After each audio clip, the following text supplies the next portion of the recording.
In this video, I will be diving into the deeply complex lore of Elden Ring, but I'll be focusing on the vast themes of motherhood and family through 3 different examples.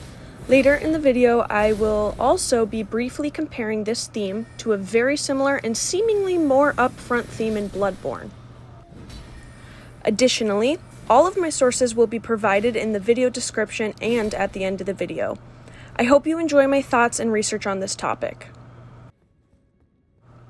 First off, I want to admit that as of December 11th, 2024, I sadly only have 3 hours of playtime on Elden Ring.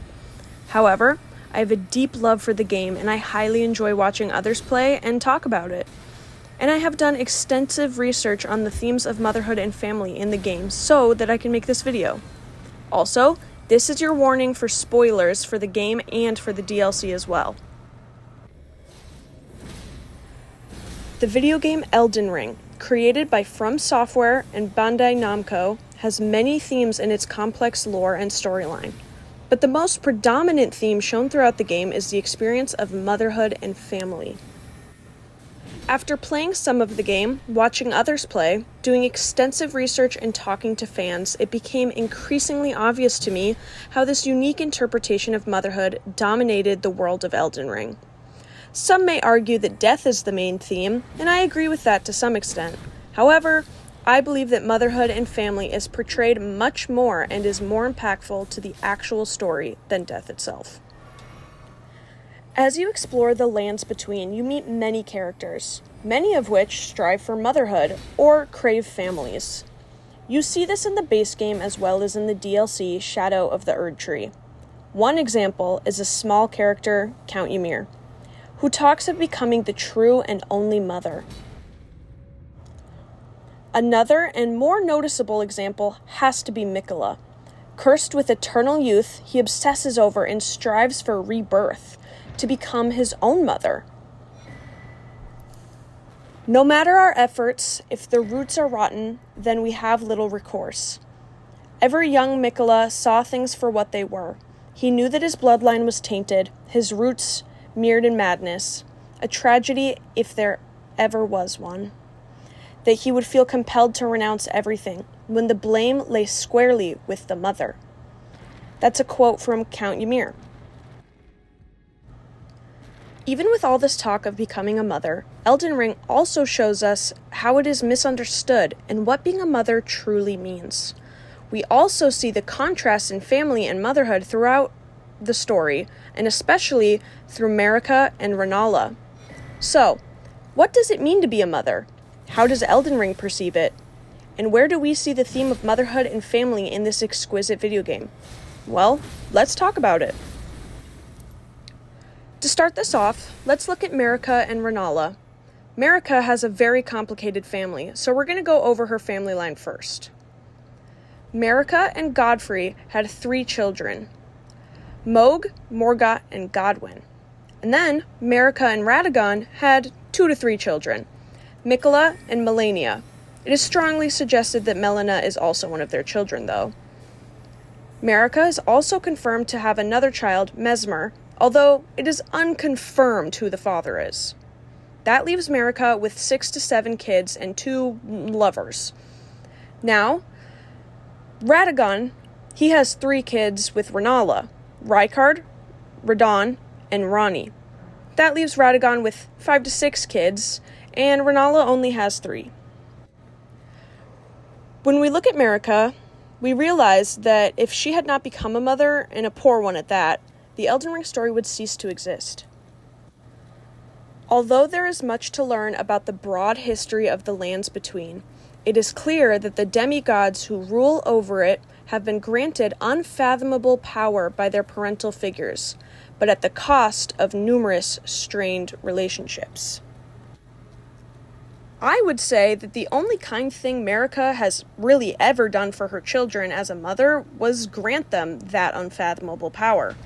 However, some characters, such as Miquella, do not see it that way, and instead view it as a curse, proving that Marika is not the best mom. But did I really have to tell you that?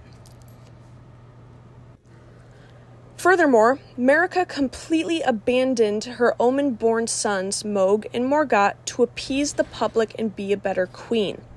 Her royalty and power is proven to be more important than being a mother in this instance. Mothering can be characterized as sensitive caregiving, which we obviously don't see with Mohg and Morgott here.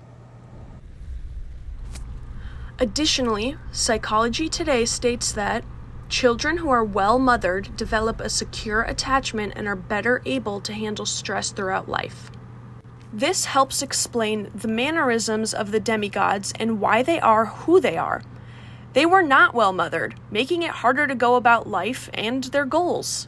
And in a world such as the Lands Between, it must have been that much harder for them to successfully be who they want. They lack the resources and nurturing thanks to Marika and Radagon. To quickly contrast Marika's lack of mothering, we will look towards Rennala, a caring, selfless, and giving mother to Ranni.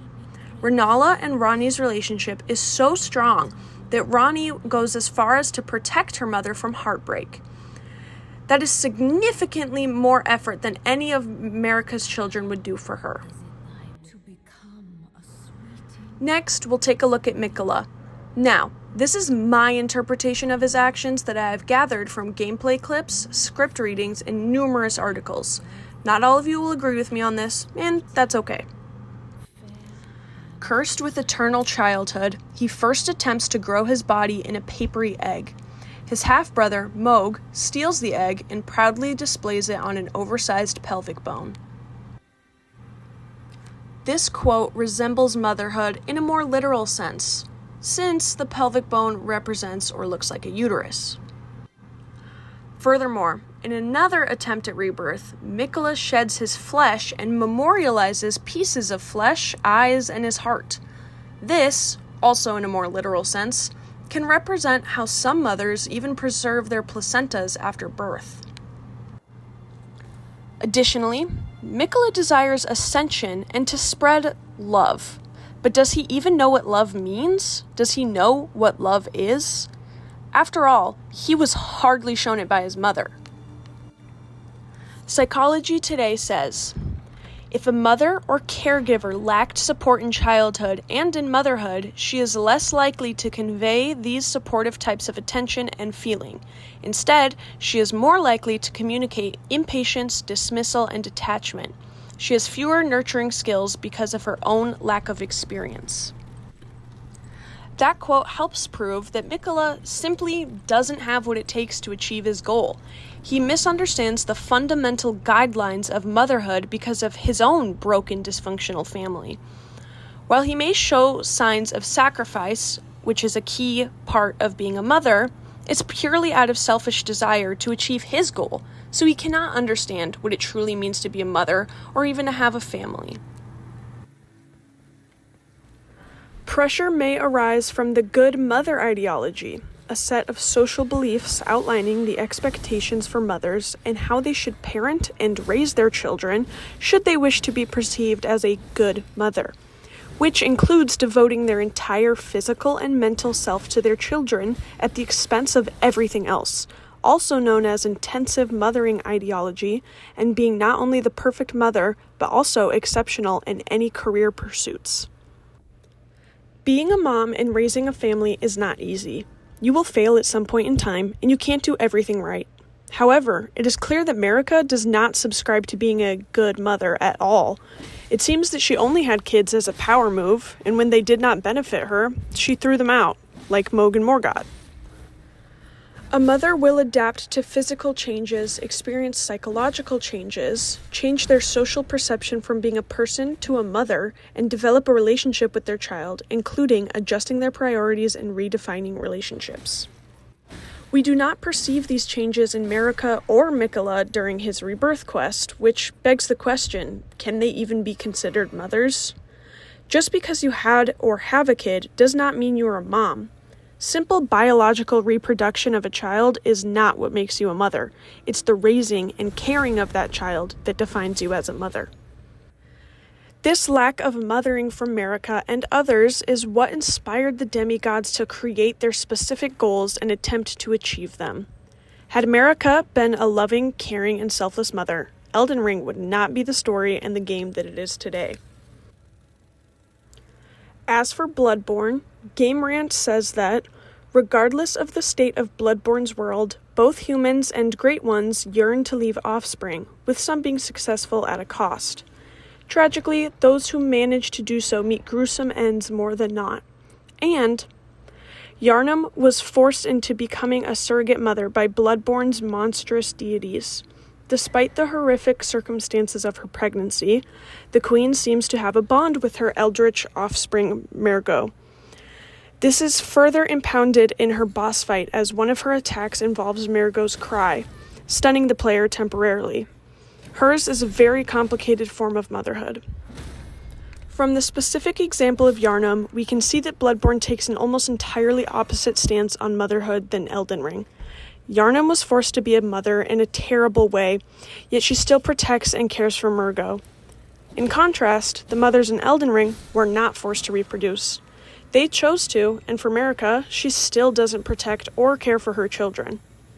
While family and motherhood is basically a tragedy in both games, it's the perception and behavior of the mothers that defines how it impacts their world and the children. Even though Elden Ring may portray family and motherhood differently than our society does, or even how Bloodborne does, it's still a crucial theme in the game. This game could not thrive and succeed without these impactful and sometimes heart-wrenching examples of motherhood and family.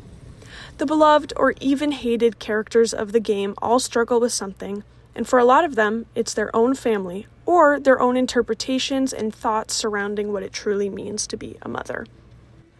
Thank you for watching my video. I hope you enjoyed, and if you disagree at all or have any comments to make, please let me know. Thank you.